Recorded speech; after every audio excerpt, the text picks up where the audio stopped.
In this corner of the universe, a prize fighter named Boley Jackson, 183 pounds and an hour and a half away from a comeback at St. Nick's Arena. Mr. Boley Jackson, who by the standards of his profession is an aging, over-the-hill relic of what was, and who now sees a reflection of a man who's left too many pieces of his youth in too many stadiums for too many years, before too many screaming people. Mr. Boley Jackson, who might do well to look for some gentle magic in the hard-surfaced glass that stares back at him.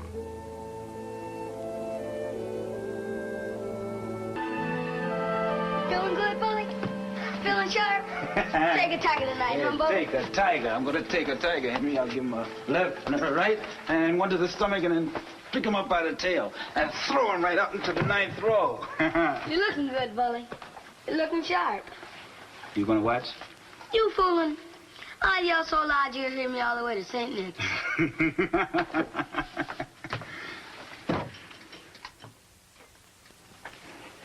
You know, a fighter don't need a scrapbook, Henry. And you want to know what he's done, where he's fought? You read it in his face. He's got the whole story cut into his flesh. St. Louis, 1949. Guy named Sailor Levitt. Real fast boy. Here it is. Memorial Stadium. Syracuse, New York. Italian boy. Fought like Henry Armstrong. All hands and arms. Just like a windmill all over you. First time I ever got my nose broke twice in one fight. And then moved south, Henry. Miami, Florida.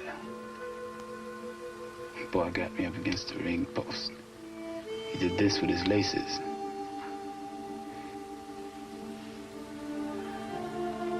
Tired old man. Tired old man trying to catch a bus. And the bus is already gone. Left a couple of years ago. Arms heavy. Legs like rubber. Short of wind. One eye almost gone. And there I go. Running down the street trying to catch that bus to glory.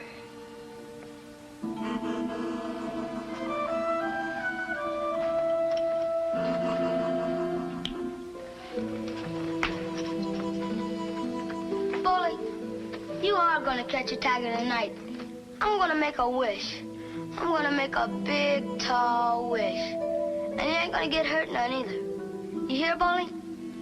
You've been hurt enough already. And you're my friend, Boley. You're my good and close friend.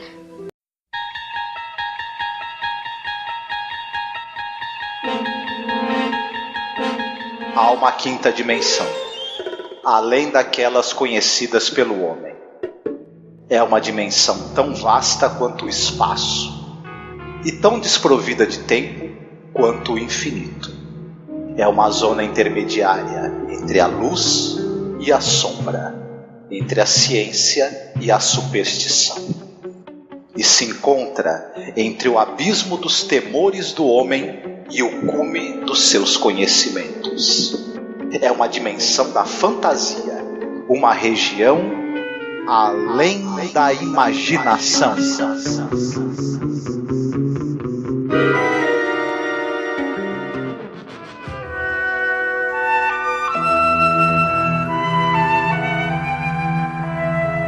Olá, ouvinte, seja muito bem-vindo à nossa Zona do Crepúsculo. Eu sou a Angélica. Eu sou o Marcos. Olá, eu sou a Érica, do Seriadores e do Eric Small Talk. Seja bem-vinda, Érica, mais uma vez com a gente aqui para falar do episódio que você escolheu, que eu tenho que, a princípio, já começar agradecendo, que ele é excepcional. Muito bonito, Érica. Obrigada. Porque esse daí eu não tinha realmente assistido, viu? Tem uns episódiozinhos que eles ficam escondidos, assim, na Zona do Crepúsculo mesmo, né? Que ninguém repara muito. Sim. Hoje a gente vai comentar, ouvinte, sobre o episódio The Big Tall Wish, que ele foi ao ar no dia 8 de abril de 1960, direção do Ron Winston, ou Ronald Winston também, né? Roteiro ali do Rod Serling, com um maravilhoso, estou apaixonada, o Ivan Dixon, né? Eu não consegui ligar o nome à pessoa, sabe, Érica? É engraçado porque depois, quando eu fui ver que é o Ivan Dixon, eu falei, caraca, sabe? O cara trabalhou muito nessa vida, hein? Ô, louco. Sim, ele fez bastante coisa. E o personagem dele é muito, muito bonito, né? O menino também que interpreta ali um personagem muito interessante, que é o Stephen Perry, né? Que ele faz um Henry Temple. Ele é maravilhoso. Aliás, esse é um episódio, Érica, que ele tem um diferencial, que é interessante a gente até apontar isso logo no começo aqui do podcast, que é um episódio de predominância de elenco negro, né? Isso é muito importante numa época como essa, né? Com certeza, e isso me chamou muita atenção, porque eu tô maratonando, né? E, assim, esse episódio me pegou justamente. Eu fiquei em dúvida entre ele e um outro, que eu sabia que talvez eu pudesse tentar a sorte, mas eu escolhi esse justamente por isso, porque chupa Pantera Negra. Elenco de predominância negra a gente já teve aqui. Entendeu? É verdade, sim. Ali interessante é que até os personagens brancos que aparecem no episódio, né? Claro que a gente vai desenvolver um pouquinho mais, mas eles são assim meio vilanescos, né? Então isso é muito legal, né? E sabe por que é legal, Érica? Porque a gente gravou sobre o episódio, já deve estar no ar nessa época, né? Com certeza. Onde a gente criticou muito, assim, a representação de seres alienígenas, né? Porém, como a temática do episódio era assim, todas as pessoas são iguais em todos os lugares, e só tinha gente branca, a gente ficou bem bolado e falou, nossa, será que esse personagem, ele abriu esse sorriso porque ele só viu gente branca? Eu lembro como se fosse ontem, a gente comentando, falando, nossa, vamos falar um pouco sobre xenofobia, talvez o Rod Serling tivesse já ensaiando realmente uma coisa assim importante como essa, né? Porque, porra, hoje em dia, né, a gente ainda tá, o mundo ainda tá melhorando muito nessa questão de ter filmes com mais representatividade, sabe? Agora, recentemente, teve Jordan Peele falando que não tem interesse em colocar protagonistas brancos nos filmes dele, sabe? E isso gerou uma polêmica, né? Excelente, pra mim foi maravilhoso, tem que sambar mesmo, sabe por quê? Eu coloquei até lá no Twitter a minha opinião, eu só coloquei assim, ó, vê aí, ó, Spielberg, Lars von Trier, vai ver o James Cameron, vai ver o Woody Allen, o Martin Scorsese, pega os novos e os velhos, Darren Aronofsky, quantos botaram um protagonista negro em algum filme? Aí o cara vem correndo. Spielberg fez A Cor Púrpura. O elenco era predominante negro. Claro, era um filme sobre negros, ele não podia trocar o elenco. Se ele pudesse, ele trocava. Entendeu? É uma história americana baseada na história dos negros. Não tinha como ele trocar ali. Aí o que ele fez? Ele botou todos os negros importantes da década de 90 na Cor Púrpura e simplesmente foi lá e conseguiu ganhar um Osquinha, né?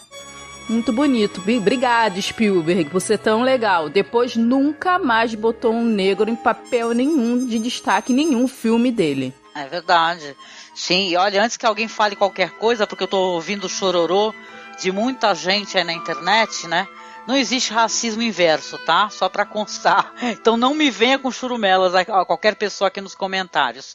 Até porque quando você tem 98% do mercado só botando protagonistas brancos e a gente quer pegar, sei lá, 20...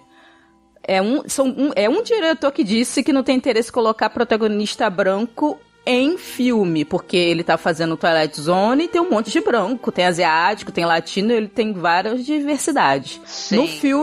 Nos filmes dele, vamos dizer que ele consiga lançar um filme a cada 2 anos, nossa, acabou com a raça branca, acabou, não tem como. É um preconceito mesmo, reverso, absurdo, nossa, acabou. Pelo amor de Deus, né, gente? Vamos isso é legal, sabe, essas matérias, para poder o branco se sentir no nosso lugar, do negro. Porque eu sou negra, claro, pra quem não sabe. E ver como é. A gente vê filme com branco o tempo inteiro e não fica fazendo mimimi. Aí vocês ouvem isso. Ai, meu Deus, socorro, que horrível. A gente se toca. Tá certíssima. Desculpa, isso me deixou meio revoltada. Muito, muito bom você falar, Érica, isso daí, viu? Muito importante a gente ter uma fala assim aqui no podcast, porque a gente já criticou muitas vezes, assim, questão de representatividade, E pra mim foi uma grande surpresa, assim, eu pegar um episódio com esse elenco de predominância negra, sabe? O pessoal arrebentando, sabe? Então foi muito legal, foi uma tremenda de uma experiência que eu tive aqui. Com certeza você também, né, minha amiga? Já que você escolheu, né? Essa questão da representatividade na televisão americana, né, já que a gente está falando especificamente dela, e nos anos, se hoje é difícil, né, você tem ainda uma predominância absoluta de pessoas brancas, tanto quanto protagonistas nas histórias, e enfim, imagine nos anos 60, o Rod Serling, ele foi podado muitas vezes pelos produtores. Ele queria, na verdade, colocar episódios que, além de terem personagens negros, colocassem questões relacionadas com racismo, com discriminação, e os caras podaram ele totalmente, falaram que não, nem pensar.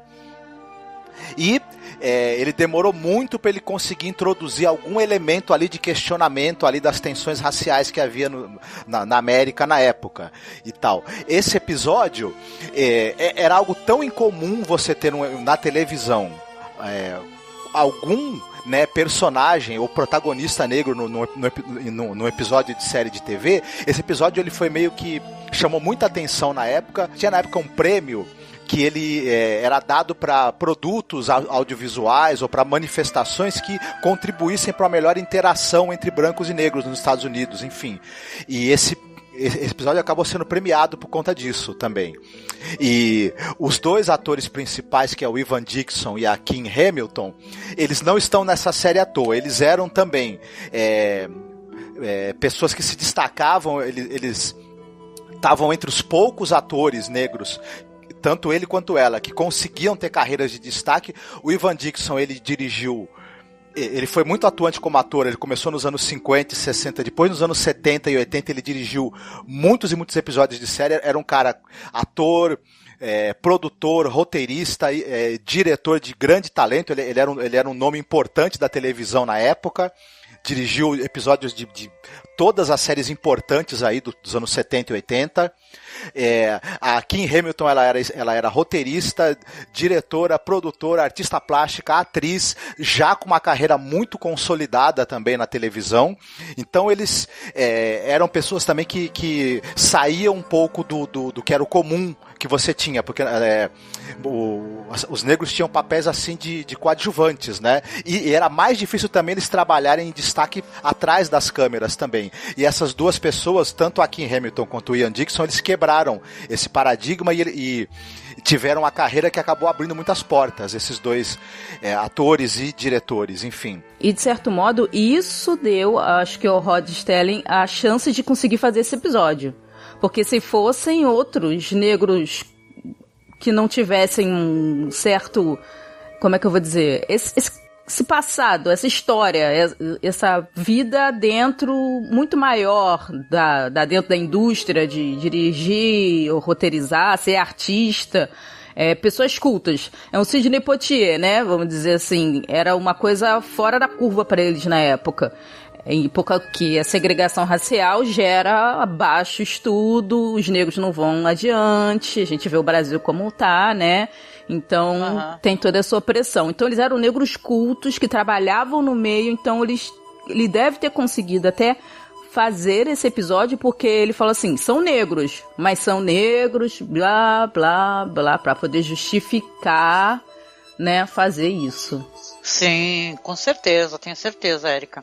Eu queria trazer algumas curiosidades também, aproveitando que a gente está nessa seara das curiosidades, né? Que diz que originalmente ia ser escalado para o papel principal um boxeador profissional, né? O campeão, o Archie Moore, né?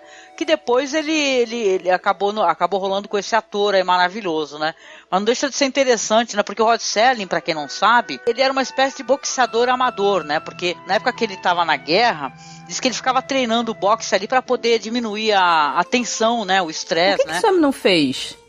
Pois é. Daqui a pouco ele foi astronauta, ele treinou, só não foi pro espaço. Só tá faltando isso, porque toda vez a gente descobre um negócio novo dele.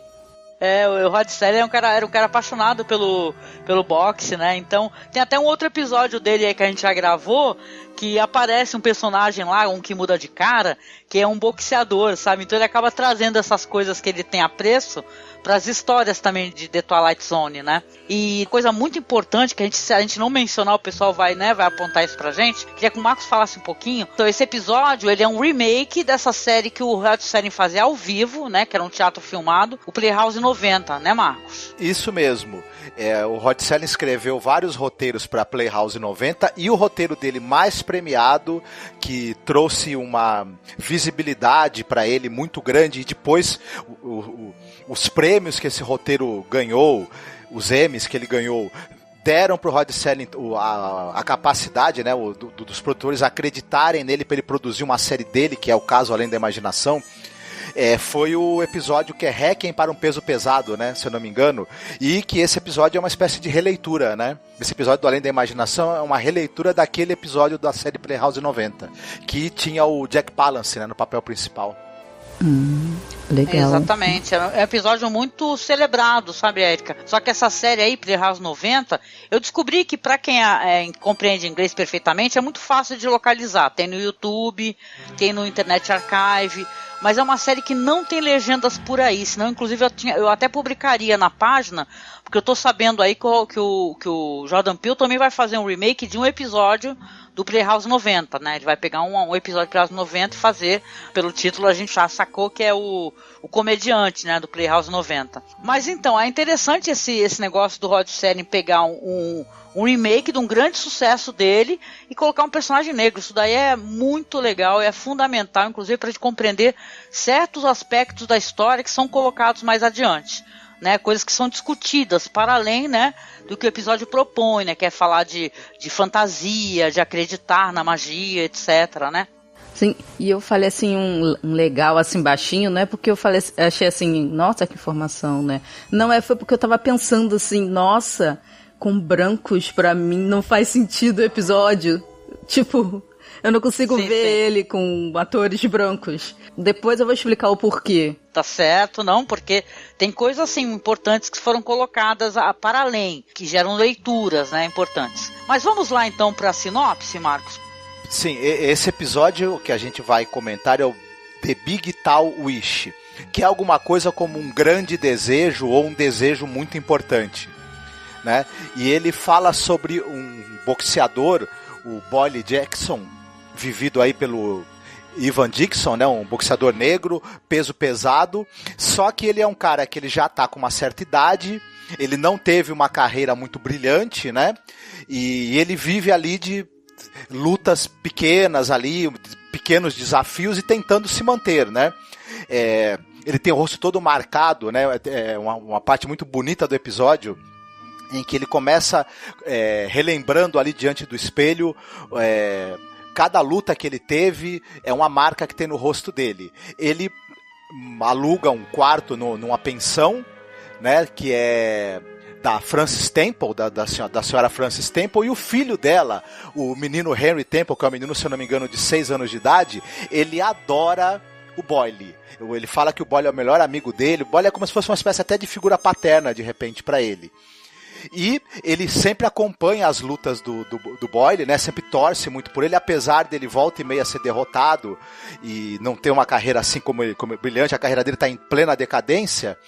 Ele tem uma luta agendada, né? Uma luta difícil, e antes da luta o menino fala para ele o seguinte: olha, que quando ele deseja muito forte alguma coisa, com muita vontade, o menino tem uma espécie de poder que faz com que essa coisa aconteça, que um milagre aconteça. E o menino fala pra ele: eu vou desejar com muita força que você não se machuque, que você seja bem sucedido nessa luta. Quando o Boyle está ali, antes da luta, conversando com o cara ali, que é o cara que arranja as lutas, né? O cara que organiza as lutas, ele faz uma proposta indecorosa pro Boyle e fala: olha assim, ó, você tá no final da carreira mesmo, você vai provavelmente perder essa luta aí, e aí nas próximas lutas você vai trabalhar pra mim como o cara que ele já tá marcado pra perder, você segura uns 2 assaltos ali contra o cara que já tá preparado pra ganhar, a gente manipula as apostas, o que você acha? O Boyle fica tão ofendido que ele que ele tem vontade de dar um soco na cara do cara. Só que ele dá um soco na parede e machuca os dedos da mão direita, se eu não me engano. E ele vai ter que ter essa luta difícil, com a mão machucada, mas será que na hora H o desejo do menino, que tem poderes até de alterar a realidade, vai fazer alguma diferença e vai fazer o milagre que o Bolle precisa na vida dele? É isso que a gente vai descobrir nesse episódio. Então, esse episódio eu acho ele muito legal, e quando eu disse assim que eu não consigo ver ele com atores brancos, é porque pra mim ele deu uma profundidade incrível, ainda mais pro final. Ele começa com essa história que o Bolle tem todas essas marcas de todas as derrotas, né?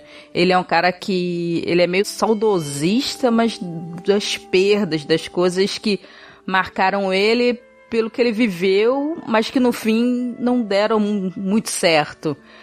Ele não fala assim, isso aqui foi uma vitória, essa marca aqui no meu nariz foi uma vitória. Não, foram sempre histórias de perda. E esse menino é um garoto muito esperançoso, e o Big Tall Wish é um desejo especial, não é um desejo qualquer. Aí ele pode desejar várias coisas, mas o Big Tall Wish é o desejo que ele não gasta com qualquer coisa, a mãe dele até fala. Então, esse menino, quando ele deseja, porque o Bolle, quando ele dá esse soco na parede, ele quebra 4 dedos da mão direita. Então, quer dizer, as chances dele, que já eram mínimas, viram nulas. E ele vai lutar e acontece o pedido do garoto. E quando acontece o pedido, acontece a inversão. E sim, ele ganha. E ele pergunta pra todo mundo, mas quando eu caí, não sei o que... E ninguém lembra. E ele, meio que como boxeador, que sabe que apanha e perde um pouco a noção das coisas, ele começa a acreditar que realmente ele ganhou.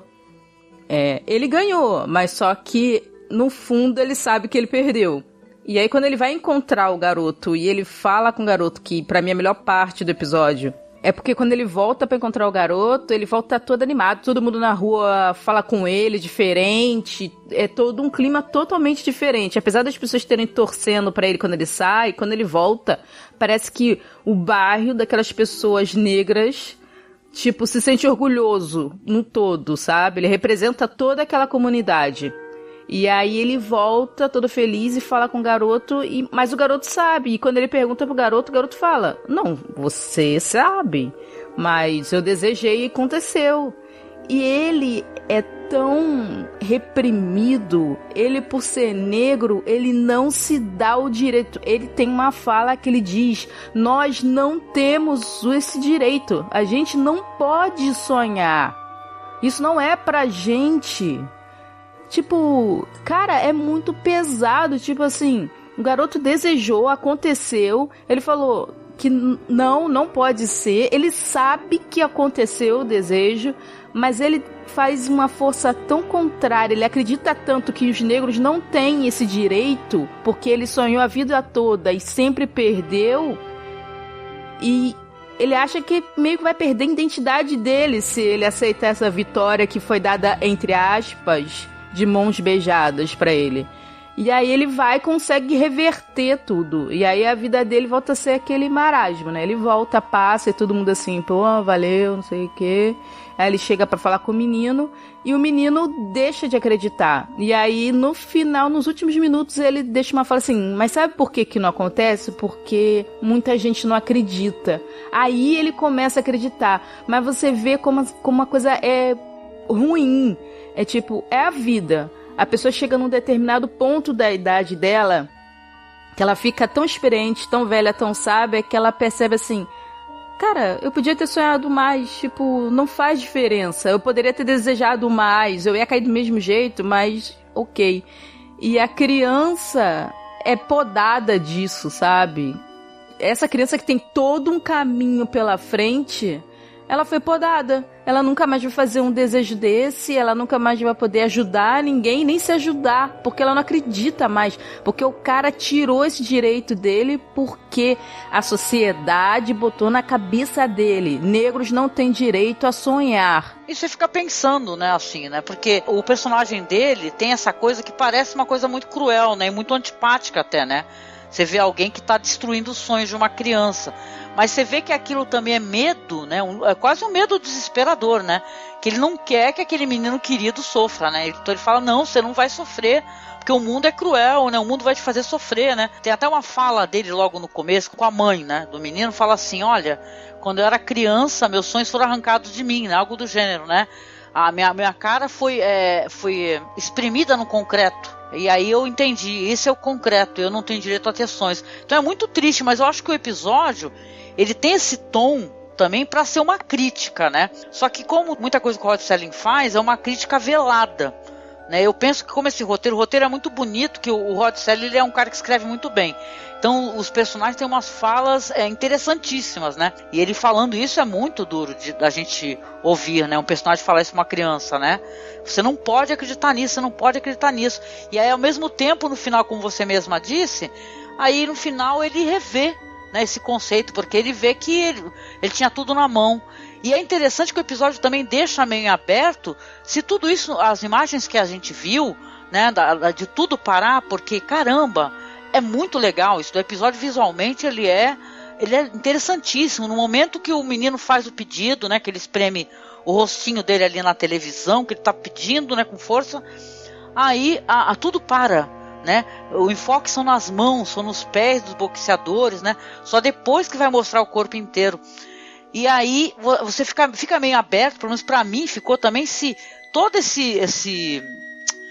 essa coisa dele ter ganhado e tal, ele ter chegando, ele tá sendo recebido com aquela festa, né, e tal, né? É uma coisa que talvez foi ali naqueles segundos, né, que passou tudo na cabeça dele, né? É uma leitura possível também, mas é interessante. Quando ele caiu, né? Sim. E você, Marcos? O que você achou? É um dos meus episódios preferidos do Além da Imaginação. Ele não aparece em muitas listas assim dos preferidos do pessoal, mas é um dos meus preferidos desde a primeira vez que eu vi.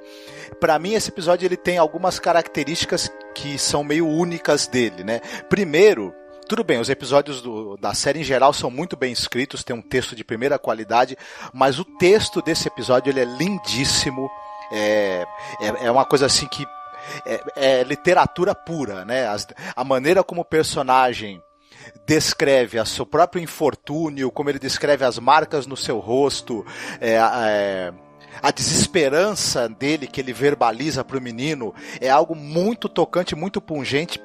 Pra mim tem um subtexto também não é à toa que ele quando ele recebe esse milagre, né, essa coisa dele poder mudar o destino dele, ele não acredita, ele fala pro menino que nós não temos esse direito de sonhar. Não é à toa que são personagens negros nos anos 60, numa sociedade excludente, extremamente racista, extremamente cruel com, né, essa parte da sociedade americana, né, com os negros, enfim, esse subtexto dele rejeitar esse milagre por não poder acreditar nele, tá muito claro aí, né? Se o autor não podia falar diretamente de racismo porque seria podado, né? A gente lê isso daí pelas entrelinhas de uma maneira muito óbvia, muito clara, assim. É um episódio belíssimo, me tocou muito, né? Enfim, tem uma trilha sonora original do Jerry Goldsmith, é um dos poucos episódios que tem a trilha sonora criada especificamente para ele, não com os temas básicos da série que são reaproveitados e reutilizados ao longo de outros episódios. Esse daí, como era um episódio muito emocional, muito pungente, o pessoal teve o cuidado de criar um tema específico para ele, né? Que funciona muito bem. Então é recomendadíssimo, assim. Eu até diria que quem quiser começar a assistir a série por algum episódio, comece por esse, porque você vai ter tudo que ela tem de melhor, assim, nela, né? Eu acho que esse episódio é o São Junipero do Twilight Zone, sabe? Ele é leve, vamos dizer assim, ele é um romântico, ele é um drama que tem toda aquela coisa, vamos dizer, o San Junipero tem aquela coisa Black Mirror, high-tech, tal. E ele tem, esse episódio, aquela essência toda do Twilight Zone, mas de uma maneira mais palatável, sabe? De uma maneira tão sensível que pode alcançar qualquer pessoa.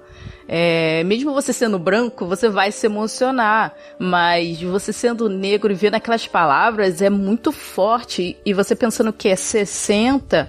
e o Partido dos Panteras Negras vai nascer nessa década, é porque tá chegando no auge do racismo, da Ku Klux Klan. Então, é muito... Ao mesmo tempo, é um choque, assim. É jogar na cara. Não tem como. O outro episódio que eu vim aqui falar também, que era pra falar sem querer querendo, que a guerra era ruim, mas chega um cara do nada e fala, isso é uma bosta. Então, esse episódio é a mesma coisa. Ele é velado, mas não é. Que dá pra entender muito bem, entendeu? Que aquela frase que ele fala, isso não é pra gente, cara, é óbvio que não é para negros. Só tem negros ali. E assim, é muito tocante, e essa coisa da criança, né, que ele tenta proteger matando o sonho. Será que vale a pena a gente matar o sonho das crianças? A gente tem isso mesmo sem essa coisa racial? Sempre não, né, pra essa pergunta, né? Criança tem que ter o direito de sonhar, né? As pessoas têm que ter o direito ao lúdico, né? Senão a vida enlouquece, sim, né? E o mundo hoje em dia... É importante o lúdico na vida. O mundo hoje em dia... Não hoje em dia, né? Desde sempre. Mas ultimamente tá cada vez mais cruel, né? A vida, a crueldade tá chegando mais cedo por causa das redes sociais, por causa da convivência na escola. Cada vez mais cedo as criancinhas vão... Com 3 anos já estão na creche. Então... A convivência, a crueldade do mundo vai chegando cada vez mais cedo. Então, eu acho que, na verdade, a gente deveria tentar proteger as crianças, porque enquanto você puder ter esperança, a sua esperança total, assim, é um período de vida que você está protegido de um monte de coisa. Por mais que lá na frente você descubra Papai Noel não existe... Você já vai estar preparado para ouvir isso, sabe? Não vai ser quando você está no auge do sonho e você despenca. Então, eu acho que se você corta isso da criança, quando ele se tornar um adulto, o que sobra, sabe? Sobra o Boyle. Ele é um cara que ele não tem esperança de nada. Ele vai lutar já derrotado, sabe? Porque ele sabe que ele não tem chance. Mas não pode acontecer por um acaso? Do outro cara escorregar e ele ter uma chance... Não sei, sabe? Eu acho que as pessoas sempre têm que ter esperança, porque desesperança é um veneno para a alma das pessoas. E hoje em dia a gente vive num mundo com tanta depressão, com tanta ansiedade, com tanta pressão pela vitória, Betina, 1,5 milhão em não sei quantos anos. Cara, nem todo mundo vai vencer, você não vai vencer todo dia, você vai perder a maior parte do tempo. Mas aproveita, sabe? Quando você tiver uma vitória, você aproveita, você sonha, você tenta esticar aquilo, você tenta permanecer no sonho. As pessoas hoje em dia, a gente não tá conseguindo, sabe, se manter feliz, esticar a nossa felicidade. A gente só consegue ficar puto da vida por causa de qualquer coisa, em 2 minutos que você entra no Twitter, em 3 segundos que você entra no Facebook, sabe? Então, é muito triste você ver que as crianças estão tendo a esperança cortada. Eu penso nas crianças, por exemplo, da favela, tiroteio na escola. Cara, é um jeito de você estar cortando a esperança daquelas crianças, porque, o estudo vai te levar a algum lugar. Cara, a gente não pode nem mais falar isso hoje em dia, sabe? Tem gente pós-graduada e doutorada e que tá por aí, sabe? Mas... quando acontece essa violência invadindo uma escola, quando acontece o descaso público com as crianças, você já corta a esperança deles na raiz. Então, o que a gente vai esperar de bom? Eles não têm esperança. Então, vai virar um criminoso. Porque ele não tem caráter? Não, porque não tem futuro, não tem perspectiva de uma coisa boa. Então esse episódio mexe muito comigo, porque eu acho que as pessoas têm que tentar ao máximo manter a perspectiva de coisas boas, pelo menos para as crianças. Pelo menos até, 17 anos, vão fingir que o mundo é um pouco melhor do que ele é. Não é esconder a maldade do mundo, mas a gente precisa manter os jovens com mais vontade de querer sonhar. E isso está sendo podado de muitas crianças e da juventude, principalmente da juventude pobre, negra e as excluídas, entendeu? Desculpe o textão. Com certeza. Não, eu acho que também a gente pode, talvez, falar para os jovens, né? Que, olha, não estamos entregando um mundo muito bom para vocês. Realmente falhamos desgraçadamente em entregar um bom mundo para vocês. Mas vocês podem, né, recebê-lo desse jeito ruim que a gente o deixou e talvez torná-lo um pouco melhor, né? Quando vocês a partir do momento que vocês estiverem, né, na dianteira das escolhas, façam escolhas melhores do que a gente fez, né? Talvez... a gente admitir que a gente erra e falar, você pode fazer melhor, né? É verdade. Tô pensando aqui na fala da Érica, muito importante. Obrigada por você ter compartilhado os seus pensamentos com a gente, viu, Érica? Deixa eu falar uma coisa aqui interessante, que eu queria levantar um tópico aqui antes da gente terminar essa gravação, né? Sobre a questão do desejo, né? Do pedido mágico. The Twilight Zone... tem na história ficcional, assim, de gênero, tem isso, né? Quando você faz um desejo, você começa a fazer com que o mundo, as coisas se alterem, o passado, o presente, o futuro, as coisas acabam se encaminhando para uma coisa ruim. Eu queria trazer uma recordação aqui, para quem já assistiu, né, alguns episódios mais à frente, que tem um episódio muito famoso chamado A Good Life, do menino que fica fazendo com que todos os desejos dele se tornem realidade, né? Então é interessante, assim, se a gente colocasse em questão, não dizendo que não tem que acreditar na fantasia, não é nada disso. E sim a questão do desejar no meio do gênero terror, né? Porque desde ali de W.W. Jacobs, lá com a pata do macaco, né? Toda vez que algum personagem deseja, o desejo pode até se cumprir. Mas como é que as coisas vão ficar, né? Em que situação os personagens vão ficar se tiver o seu desejo satisfeito? Então, uma leitura também que é interessante, por mais cruel que seja, realista, talvez esse personagem aí, o Bolly Jackson, né, o boxeador, é muito triste, assim, se a gente parar para pensar em tudo que a Érica falou aqui e tal, mas, de certa maneira, eu penso no personagem dele como um cara que também, ao mesmo tempo, assumiu as rédeas da vida dele. É uma leitura interessante também, de alguém também que não... sei lá, minha vida vai ter uma outra trajetória a partir dali, né? Porque mesmo assim, o pessoal não conhecendo, pelo que eu li desse episódio antigo aí do Playhouse 90, o cara, ele não consegue tomar as rédeas da vida dele. Porque quando esse boxeador lá no episódio antigo lá esse personagem do Jack Palance, ele não consegue, a vida dele, ela meio que, saca, acabou a carreira no boxe, acabou a vida dele. Né? Parece até aquela história do boxeador lá do Aronofsky, né, e tal, né, do lutador, né? Então é interessante, assim, o personagem, ao mesmo tempo eu acho nele uma força incrível, ele pegar e tomar as rédeas da vida dele. Se a carreira dele no boxe acabou por causa da idade, ele fala uma coisa muito bonita no começo, ele fala assim, os boxeadores não têm diários, né? Os nossos diários são na nossa pele, no nosso corpo, as nossas marcas, né?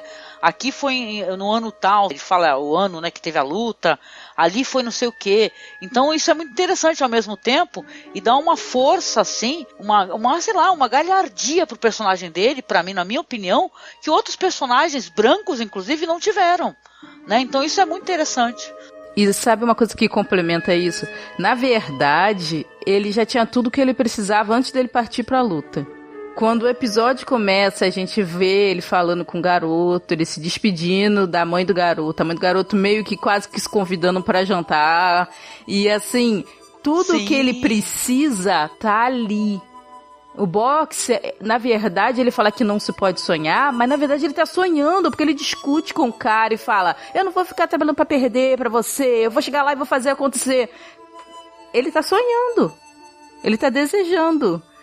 Então, no fundo, ele tem um pouco daquele garoto ainda. E é por isso que ele não quer que o garoto cresça com isso, porque ele só sofreu porque ele continua acreditando que em algum momento ele ia dar certo. Porque se ele tivesse certeza que não ia conseguir ganhar nunca, ele também teria parado, porque vai fazer o quê? Ia pra obra, ia fazer igual o Rock, ia virar capanga da máfia, ia fazer qualquer outra coisa. Sim. Então eu acho que ele meio que não quer acreditar, ele não quer voltar a ter aquela esperança, e aí no final do episódio, que apesar dele ter quebrado a esperança do menino, mas o menino é novo, de repente ele consegue trazer de novo um pouco essa essência pro garoto. O importante é que no final, quando ele fala pro menino, que o menino já dormiu, não ouve, que o problema é que poucas pessoas sonham, poucas pessoas desejam de verdade alguma coisa, é meio que mostrando o meio termo que ele conseguiu chegar. Ele foi um cara que em algum momento acreditou demais, e aí ele, no fundo, ainda acreditava um pouco, mas ele estava muito para baixo, muito desanimado, que ele não via tudo que ele tinha em volta. Ele tinha uma família, um filho e uma mulher que ele poderia ter ali. E aí ele negava isso porque ele não se achava merecedor. E eu acho que no final do episódio, quando ele vai contra e essa realidade que o garoto criou pra ele, ele meio que assume a responsabilidade, como você falou, da vida dele, e fala assim, então agora eu vou fazer os meus desejos se realizarem, mas pelo meu esforço, que é uma coisa que ele frisa muito. Sim. Eu quero ganhar por mim, quem ganhou fui eu. Ele fala isso, né, antes de desistir de vez da história. Se não foi eu quem ganhou, como é que pode? Então não tem como. Então, eu acho que ali no final mostra que, tipo assim, ele meio que vai parar com a luta e vai escolher viver uma outra vida. Talvez com aquela família, talvez cuidando daquela pensão e fazendo alguma outra coisa. Mas o sorriso, no final, é uma esperança que cresceu nele. Uma esperança que o garoto perdeu, mas foi pra ele. Então, isso tem a ver mesmo com tomar as rédeas da situação. Eu senti isso também. Ah, sim. Eu ia falar o seguinte, que no final ele fala uma coisa muito bonita pro menino, né? A gente vai pro parque, a gente vai poder passear, a gente vai jogar, né? Os dois vão se divertir, né? De certa maneira, você já vê ali bem o que você tá falando, Érica, é uma figura paterna, né? Que se apresenta pra ele ali, pro menino, onde ele assume, né? De vez, em vez de ser um fã, né? O menino ser um fã, ser um amigo querido e tal... Uma criança querida é uma figura paterna, né? Ele não ganhou a luta, mas a gente intui que ele ganhou uma família, né? Isso também é uma grande vitória, né? Sim, pra ele acho que é muito maior do que ganhar aquela luta. E acho que pra ele também é um sinal de dignidade ele não aceitar algo que foi dado sem o esforço dele. Eu acho que ele tem isso também de ser orgulhoso demais, de não se achar merecedor de algo dado. Ele quer mostrar pro garoto também que ele pode, sabe? Então ele vai mostrar de outro jeito. Ele vai mostrar como sendo um bom homem, que é um ótimo exemplo pro garoto. Então foi win-win. Ele ganhou de qualquer jeito. Só que eu acho que ele não tem essa noção. E o garoto não tem essa noção, mas no futuro isso vai fazer todo sentido, sabe? Sim, com certeza. E aí, vamos recomendar alguma coisa, Marcos? O que você recomenda hoje? Sim, eu vou ter que me estender um pouquinho, vou tentar não me estender muito, porque o episódio a gente já falou bastante, até ficou um pouco longo, mas é que para eu recomendar eu tenho que fazer uma pequena introdução. Né? Antes de falar do filme em si que eu quero recomendar. Evidentemente todo mundo já assistiu Star Wars, né? E fica encantado com a voz do personagem Darth Vader, né? A voz dele é feita por um ator maravilhoso chamado James Earl Jones, um excepcional ator, né? Um ator negro também. E vamos à introdução antes de eu falar do filme. O primeiro campeão peso pesado negro dos Estados Unidos foi um cara chamado Jack Jefferson. Ele era conhecido como o Gigante de Galveston. E ele foi um excepcional lutador. Ele saiu nos anos 10, né? Lá nos anos de 1910. Ele foi um excepcional lutador. Era um cara muito inteligente. Com o dinheiro que ele ganhou no ringue, ele montou restaurante, casa noturna, ele montou alguns negócios também muito bem sucedidos. Ele tinha uma namorada chamada Eleanor, era uma mulher branca, e é claro que Estados Unidos, anos 10, né, isso gerou revolta, né, evidentemente nas cabeças limitadas e racistas extremas que você tinha. E o que acontece? Ele viajava bastante com essa noiva dele, né, com essa namorada, e tinha uma lei na época que você não podia viajar de um estado para o outro com uma mulher em concubinato, digamos assim, com propósitos eróticos, né? Era uma lei, evidentemente, antiquada, enfim, moralista ao extremo, e as autoridades de mais de um estado enquadraram o Jack, né, o Jefferson nessa lei, com a intenção, logicamente, de acabar com a vida dele, prendê-lo. Ele teve que cumprir pena, isso trouxe grandes dificuldades para ele, grandes problemas. Mesmo assim, ele conseguiu dar a volta por cima, conseguiu ter uma vida bem sucedida, apesar das perseguições que ele sofreu assim absurdas.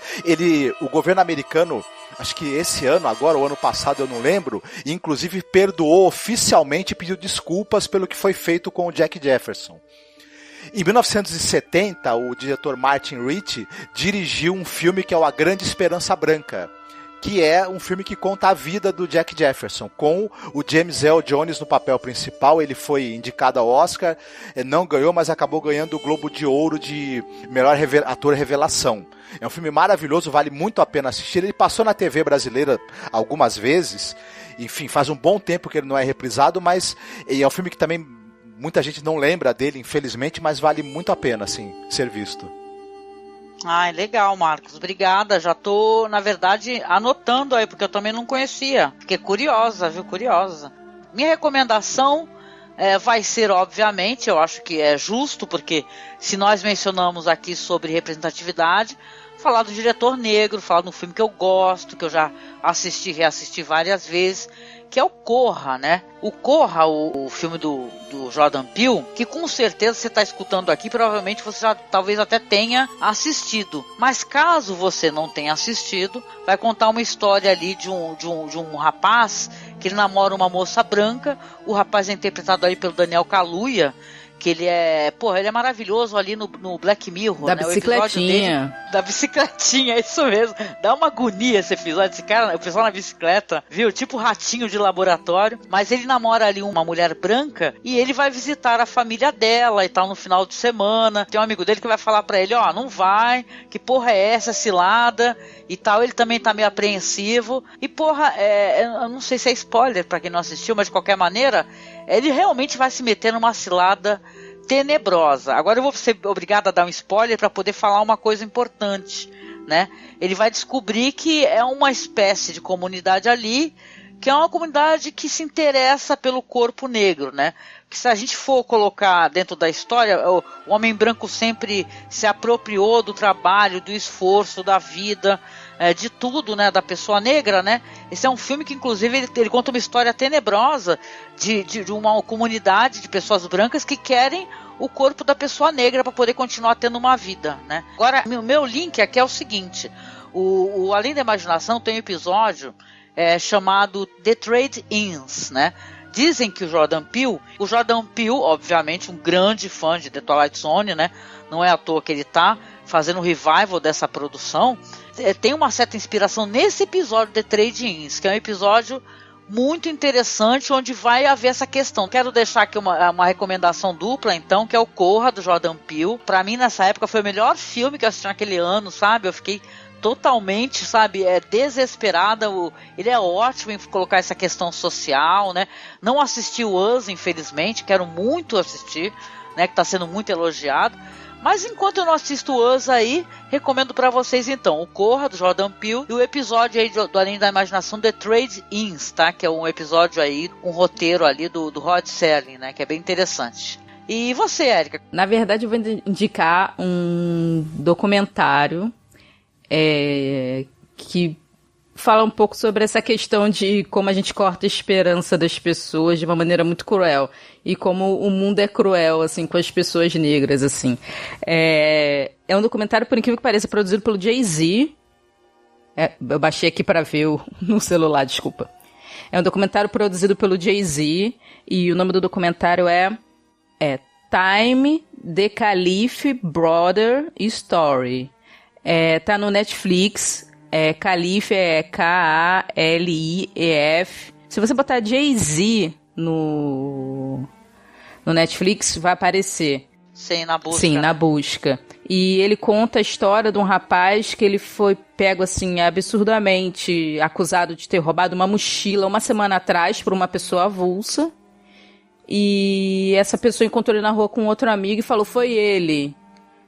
E aí, como é que o cara lembrava que era exatamente ele que tinha roubado ele há uma semana atrás de uma mochila?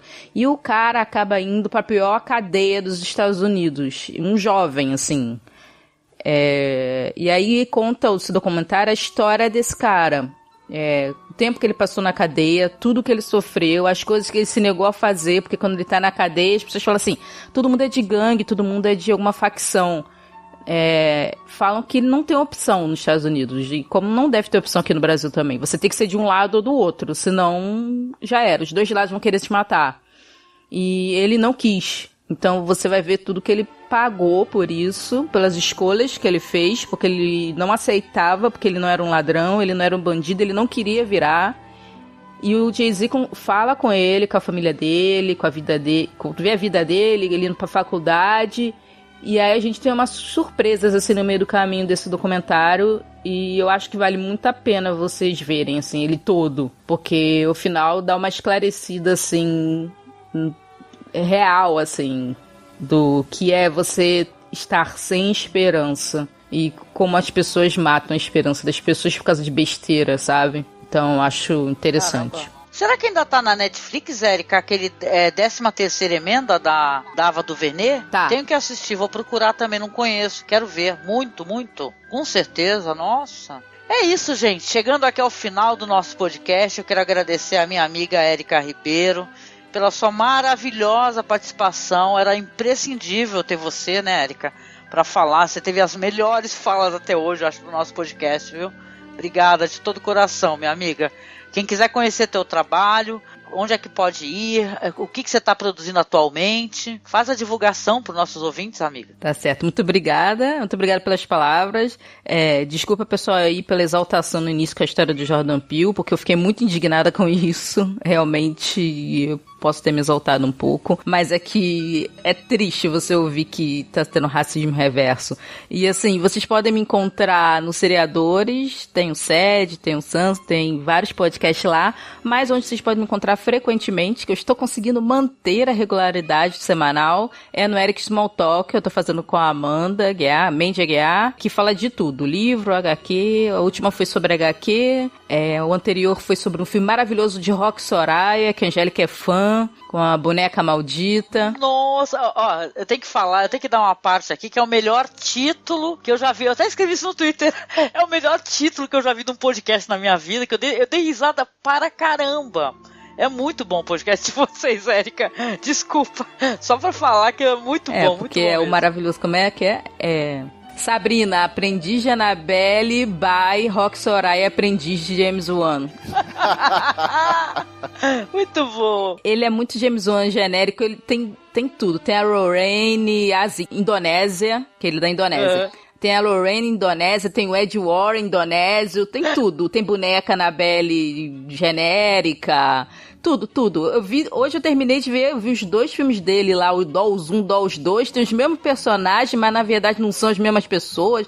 Muito confuso, maravilhoso, recomendo. É um trechão da hora, então é isso, Érica? gente. Muito bom. Oh. Caraca, os caras são os melhores pra fazer filme, né, meu? Olha, eu escutei vocês, assim, porque assim, mesmo sem ter assistido o filme, né? Até porque o filme deve ser uma trecheira, assim, não tem problema tomar spoiler, né? Eu recomendo ouvir o podcast. O engraçado é que vocês narram muito bem o filme, né? E de um jeito tão engraçado que, olha, vale a pena demais. Olha, ouvinte, pelo amor de Deus, coloca no feed pra ontem aí o Erika's Small Talk da Erika e da Amanda, que vocês vão rir tanto, né? Apesar que elas não fazem só comédia, tem assuntos mais sérios e tal, mas que tá muito legal, tá, viu, Erika? Parabéns pelo trabalho de vocês, que tá genial, minha amiga. Tá bom, obrigada. E, Marcos, agradecendo a você aqui pela tua colaboração, também nesse podcast tão maravilhoso, um episódio tão sensacional. Você quer deixar alguma frase aqui no final, já que virou um hábito isso, né? Ele veio até reclamar comigo, virou um hábito isso? Virou... Teve uma vez que ele não falou, fiquei assim, o que aconteceu? Caiu, é que ele caiu no final do podcast, no mínimo no Skype. Então, se... racismo, preconceito devido à cor já é uma coisa abominável, imagina racismo, homofobia e misoginia no mesmo pacote. Isso é uma verdadeira porcaria que a gente devia jogar no lixo em vez de colocar uma faixa presidencial em cima. Muito bem. Olha, foi curto e grosso dessa vez. Achei que foi pouco, hein? Ó, quem lacra não lucra, hein? Mentira, lucra sim. Beijos. Deixando um recadinho só no final aqui, que eu sempre esqueço de falar isso. Olha só, gente, não deixa de seguir a gente lá nas redes sociais, tá? Por favor, a gente criou lá uma página lá, Além da Imaginação Podcast, onde a gente coloca, olha só, você sempre vai conseguir assistir os episódios, que vão estar na página do Facebook ou na publicação aqui do blog, o episódio completo para poder assistir ou baixar. E você também pode, é importante isso, para manter o nosso trabalho, nos apadrinhar. Então, se você puder, não deixe de doar algum valor, clica aí no link do Padrim, nos colabore com a gente para que a gente possa continuar esse trabalho de edição, publicação para a segunda temporada, né? E é isso, gente. Beijo, até o próximo podcast. Tchauzinho. Fiquem bem. Tchau.